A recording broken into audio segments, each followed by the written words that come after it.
The thirsty crow, thirsty मतलब प्यासा, crow मतलब कौवा।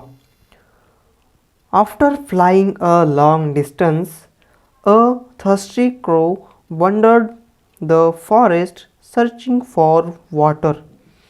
After flying a long distance, after मतलब के बाद, फ्लाइंग मतलब उड़ना, फ्लाइंग ए लॉन्ग डिस्टेंस मतलब लॉन्ग मतलब लंबी, डिस्टेंस मतलब दूरी।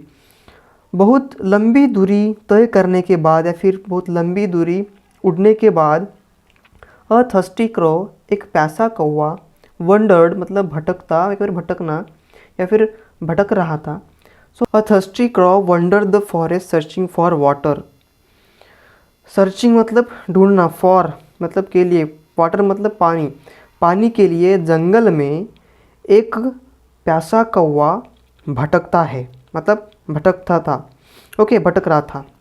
फाइनली अंततः ही सॉ ए पॉट, उसने क्या देखा, उसने एक बर्तन देखा, पॉट मतलब बर्तन, एक पॉट देखा जो आधा भरा हुआ था। Pot half filled with water, वो पानी से आधा भरा हुआ था, okay. He tried to drink from it, उसने वहाँ से पानी पीने की कोशिश की। He tried to drink from it, drink मतलब पीना। But his beak wasn't long enough to reach the water inside. Beak मतलब चोंच, उसकी जो चोंच थी वो उस बर्तन में मतलब उस पानी में नहीं जा रही थी। वॉजेंट लॉन्ग इनफ, वॉजेंट का मतलब क्या है, वॉज नॉट मतलब उसकी जो चोंच थी वो लंबी नहीं थी, मतलब पानी में पहुंचने के लिए उसकी जो चोंच थी वो छोटी पड़ रही थी, ओके। सो रीच मतलब पहुंचना, द वाटर इनसाइड, इनसाइड मतलब अंदर, वाटर के अंदर।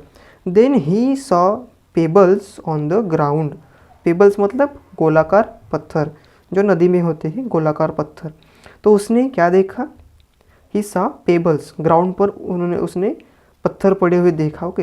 एंड वन बाय वन, और एक एक करके, ही पुट देम, उसने उस पॉट में डाले।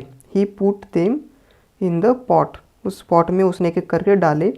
कब तक, जब तक, अंटिल मतलब जब तक, the until the water rose to the brim, rise का पास्ट रोज, जब तक कि वाटर बढ़ नहीं जाता, कहाँ तक, ऊपरी किनारे तक, पॉट के ऊपरी किनारे तक, ब्रीम मतलब ऊपरी किनारा, रोज टू द ब्रीम मतलब जब तक पानी पॉट के ऊपरी किनारे तक बढ़ नहीं जाता तब तक उसने एक एक करके पत्थर डाले। The crow then hastily drank from it and quench his thirst. The crow then hastily, hastily मतलब जल्दबाजी से, जल्दी जल्दी, okay. The crow then hastily drank, drink का past tense drank, drank from it, उसने जल्दी जल्दी पानी पिया, it and quench his thirst, और क्वेंच मतलब प्यास बुझाना, उसने अपनी जो प्यास थी वो बुझा दी, ठीक है। तो ये थे छोटी सी कहानी।